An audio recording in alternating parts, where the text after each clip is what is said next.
Pakistani Hindu community जो वहाँ पे जा चुके थे इंडिया में, वहाँ पे जाके उन्होंने नारे लगाए हैं कि मोदी हमारे लिए अवतार है। तो दिल से धन्यवाद करना चाहते हैं मोदी जी का, जिन्होंने ये सीए कानून लाके, नरेंद्र मोदी मैं तो ये कहूँगा हमारे लिए एक भगवान का रूप है।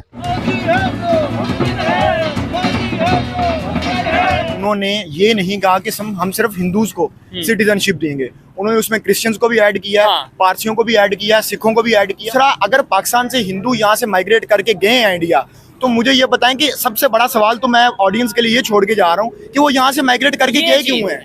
क्या कहना चाहेंगे? सबसे पहले तो सीए के हवाले से पाकिस्तान की यूथ क्या सोचती है इस बिल के हवाले से, और दूसरे नंबर पे क्या पाकिस्तान में दिलशाद भाई ऐसा कोई लॉ आता है, इम्प्लीमेंट किया जाता है, तो दूसरे कंट्री से मुस्लिम यहाँ पे आना चाहेंगे?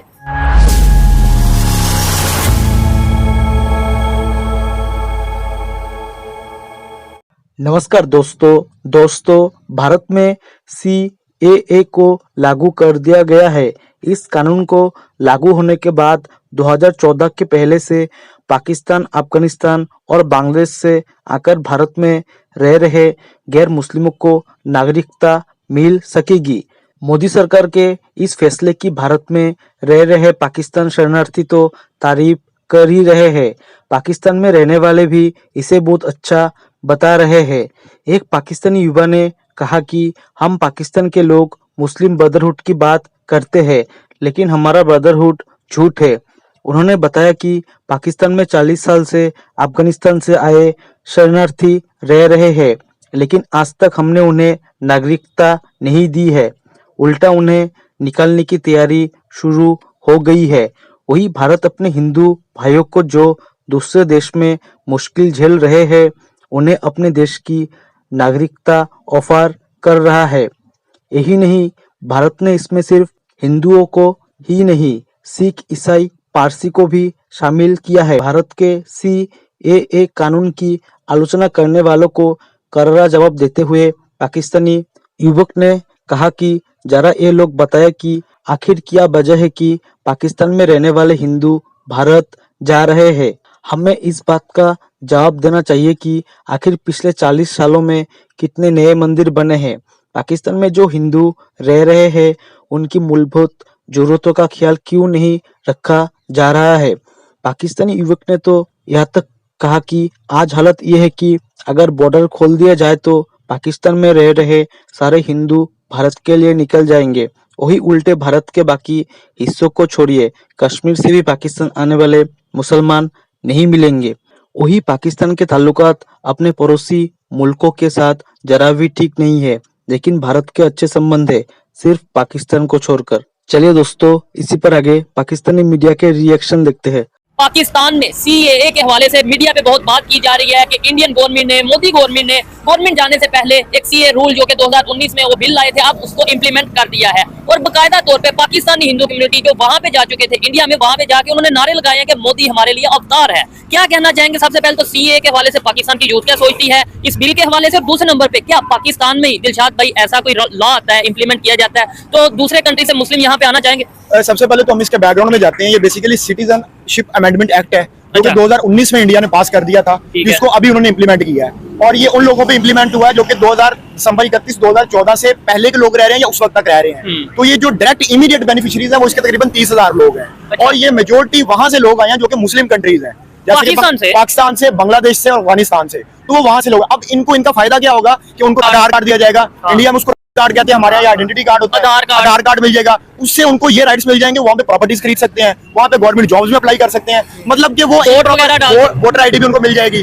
वो एक तरह के उनको प्रॉपर सिटीजनशिप बन जाएंगे, और उस मुल्क की तरक्की के अंदर वो अपना अहम किरदार अदा कर सकते हैं। उनमें बहुत सारे ऐसे लोग होंगे जो डॉक्टर्स होंगे, जो इंजीनियर्स होंगे, जो कि उस मुल्क के अंदर अपनी एफर्ट्स पुट करेंगे। अफगानिस्तान से बड़ी तादाद में रिफ्यूजीज पाकिस्तान आए बहुत पहले, जब अफगान वार हो रही थी उस टाइम पे, लेकिन हमने तो बकायदा तौर पे उन्हें वापस भेज दिया, कुछ को बेच दिया, कुछ को हमने ये जो है कि स्टेप वाइज वापस भेज दिया। ये काम शुरू हुआ था जनरल ज़िया-उल-हक के दौर में, जो डिक्टेटर था।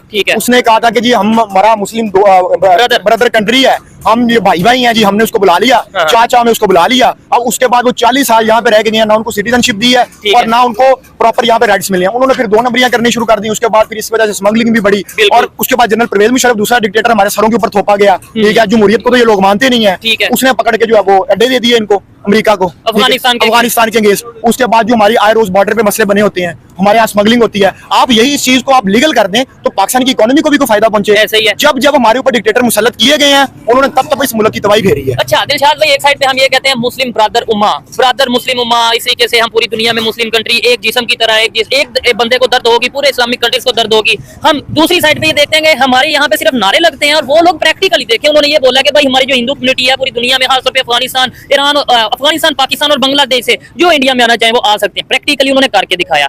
क्या बेहतर है उनके लिए, पाकिस्तान के मिनोरिटीज के लिए, क्या वो वहां पे जाएंगे? अब अच्छा देखिए, सबसे पहले तो उनका ये अच्छा रूल है कि उन्होंने ये नहीं कहा कि हम सिर्फ हिंदूज को सिटीजनशिप देंगे, उन्होंने उसमें क्रिश्चियंस को भी ऐड किया, पारसियों को भी ऐड किया, सिखों को भी ऐड किया, मतलब जो लोग वहां से दिसंबर 2014 से पहले तक रह रहे थे उनमें किसी में उन्होंने जो है वो फर्क नहीं किया। और दूसरा, अगर पाकिस्तान से हिंदू यहाँ से माइग्रेट करके गए हैं इंडिया, तो मुझे ये बताएं कि सबसे बड़ा सवाल तो मैं ऑडियंस के लिए छोड़ के जा रहा हूँ कि वो यहाँ से माइग्रेट करके गए क्यों हैं? ठीक है, जहाँ पे आपने बेसिक फैसिलिटीज, जो हेल्थ की बेसिक फैसिलिटीज होती हैं, एजुकेशन की होती हैं, इंसाफ की होती हैं, वो आपने उनको प्रोवाइड नहीं की, इक्वल अपॉर्चुनिटीज नहीं दी। आप मुझे बताएंगे पिछले 40 साल या 50 साल के अंदर, मैं अपनी ऑडियंस से भी पूछता हूँ पाकिस्तान के जो लोग हैं कि कितने नए मंदिर बने हैं यहाँ पे। अब जब मैं मंदिर की बात करूंगा तो लोग कहेंगे, लोग मेरे पे फतवा लगाएंगे कि ये मंदिर की बात क्यों कर रहा है। देखिए, जब भी एक मुल्क या एक कौम बनती है उसमें सिर्फ एक तबका या एक फिरके का अमल दखल नहीं होता, वो पूरी कौम मिलके, मज़ाहिब मिलके एक कौम बनाते हैं। ऐसे ही है, ठीक है, जो कि इंडिया में हम देख रहे हैं। साइड पे ये चीज देख लें कि जब से पाकिस्तान और इंडिया लैदा हुए, पाकिस्तान से कितने हिंदू कम्युनिटी इंडिया की और इंडिया से कितने मुसलमानों ने यहाँ पे आना चाहा या आना चाहेंगे। आज अगर प्रॉपर अनाउंस हो जाए कि भाई इंडिया से जो भी मुसलमान है, जो हमें बताया जाता है जी बड़ा जुल्म ये वो, तो क्या कितने मुसलमान आएंगे? दूसरी साइड पे आज इंडिया वाले बॉर्डर ओपन करते हैं हिंदू कम्युनिटी के लिए, पाकिस्तानी हिंदू कम्युनिटी के लिए, तो कितने हिंदू यहाँ से वहां जाएंगे? मेरे ख्याल में अगर आप ये बॉर्डर ऑन करते हो, खोल देते हैं, तो यहाँ से तो सारे हिंदू माइग्रेट कर जाएंगे। और अगर वहाँ पे आपको कहते हैं कि पाकिस्तानी वहाँ पे आइए, आप ये मसला कश्मीर का उठाते हैं, ये कश्मीर का मसला, आप कश्मीरियों से 5-7 कश्मीरियों से राय लेके पूछे ना कि वो पाकिस्तान के साथ आना भी चाहते हैं कि नहीं आना चाहते। उनमें से जो मेजोरिटी जो कश्मीरी है वो पाकिस्तान के साथ नहीं आना चाहते। पाकिस्तान एक ऐसी रियासत, पहले आप एक ऐसी रियासत तो बनाए जहाँ पे एजुकेशन, हेल्थ और इंसाफ की फैसिलिटीज हो। यहाँ पे तो आप ये हिसाब लगा ले, तंग नजरी का ये हिसाब है कि वो एक औरत है, उसके कपड़ों के ऊपर हलवा लिखा हुआ था, ठीक है, उसमें इन्होंने कितना लंबा प्रोपेगेंडा किया। और ये जाहिल तरीन लोग हैं जिन्होंने ये प्रोपेगेंडा किया, ठीक है। आपको पता ही नहीं है, आप पहले इल्म तो जाके सीखे ना कि उसके ऊपर लिखा क्या हुआ था। और इसे इमेज किसका खराब हुआ? श्रीलंकन मैनेजर के साथ आपने क्या किया? वो एक बैंक मैनेजर था, उसके साथ आपने क्या किया? ठीक है। और आप अपनी जड़ावाला में आपने क्या किया? आप अपनी पहले इमेज तो बेहतर कर लें कि लोग आपके पास आके रहना भी तो चाहें। अब 40 साल आपने अफगान मुहाजिरीन को यहाँ पे रखा, बजाय आपने एक तरह का आपने 40 साल उनको अकोमोडेट किया। अगर आपने उनको सिटीजनशिप नहीं दी, अपना दुश्मन बना लिया। अब वही लोग जो हैं वो अफगानी, उनमें से ज्यादातर जो लोग हैं वो टेररिस्ट जो अटैक होते हैं पाकिस्तान के अंदर, बलूचिस्तान के अंदर, इंटीरियर सिंध के अंदर, उसमें किस पे इल्जाम लगाया जाता है? उन्हीं अफगानियों पे इल्जाम लगाया जाता है। कायदा हमने फंडिंग ली है, कोई एहसान नहीं किया। और अच्छा, सीए जो इंडिया में आ रहा है, ये लॉ इंप्लीमेंट किया जा रहा है, उसमें और पाकिस्तान ने जो अफगान रिफ्यूजीज को जगह दी उसमें बहुत फर्क है। वो किसी से इंटरनेशनल लेवल पे एड तो नहीं लेंगे मेरे ख्याल से इंडिया वाले कि भाई हमने पाकिस्तान से हिंदुओं को यहाँ पे अकोमोडेट किया, जगह दिया, तो आप हमें फंड दे दें। ना ही वो इस तरीके से किसी दूसरे कंट्री के, हमने तो प्रॉपर अगर अफगानिस्तान के लोगों को जगह दी तो उसके बदले में हमने डॉलर्स लिए, हमने फंडिंग ली अफगान एड के नाम पे। हमने प्रॉपर अमेरिका की जंग में शमूलियत इख्तियार की, जिसका हमें बहुत नुकसान हुआ, 80,000 से ज्यादा जाने भी गई और हमने अरबों डॉलर जो है वो भी लुटाए, ठीक है, और सिर्फ अपनी गलती की वजह से लुटाए। अब मुझे बताएं, इंडिया ने आज तक किसी दूसरे की जंग में शिरकत की है? तो हमने क्यों दूसरे की जंग में जाकर शिरकत की? ठीक है। जब एक हमारे, अब ये दुनिया ग्लोबल विलेज बन चुकी है, हर कंट्री के अपने अलाइज हैं, ठीक है, अलाइज हैं सॉरी, जो कि एक ब्लॉक्स बनते हैं, उसको आगे लेके चलते हैं। अब देखिए, जब इसराइल फलस्तीन वाला मसला बना, वो दोनों के साथ उन्हें स्ट्रेटेजिक ताल्लुकात रखे है। और आप देखें कि पाकिस्तान की बर्थ यहाँ तक चली गई है कि अभी सऊदी अरब ने रमजान शुरू होने पे लाखों अरबों डॉलर, मेरे ख्याल से लाखों डॉलर की इन्वेस्टमेंट की है इंडिया के अंदर, और हमें उन्होंने सदके की खजूरें भेजी हैं। ठीक है। आपका मुल्क बरादर मुल्क ईरान है, ठीक है, ईरान के साथ आपके ताल्लुकात कैसे हैं? अफगानिस्तान के साथ आपके साथ ताल्लुकात कैसे हैं? सऊदी अरब के आपके साथ ताल्लुकात कैसे हैं? इवन बांग्लादेश के साथ आपके ताल्लुकात कैसे हैं? इंडिया के साथ आपके ताल्लुकात कैसे हैं? अगर आप यही निकालें इंडिया के ताल्लुकात बांग्लादेश के साथ कैसे हैं, ईरान के साथ कैसे हैं, आप देखिए ना कि आपके जो करीबी मुल्क हैं, आपके उनके साथ ताल्लुकात बेहतर नहीं है। जय हिंद दोस्तों, स्वागत है आपका आपके YouTube चैनल जय हिंद पर। वीडियो को लाइक और चैनल को सब्सक्राइब जरूर करें और हम आपके लिए पाकिस्तानी मीडिया के एक से बढ़कर एक लेटेस्ट वीडियो लाते रहेंगे।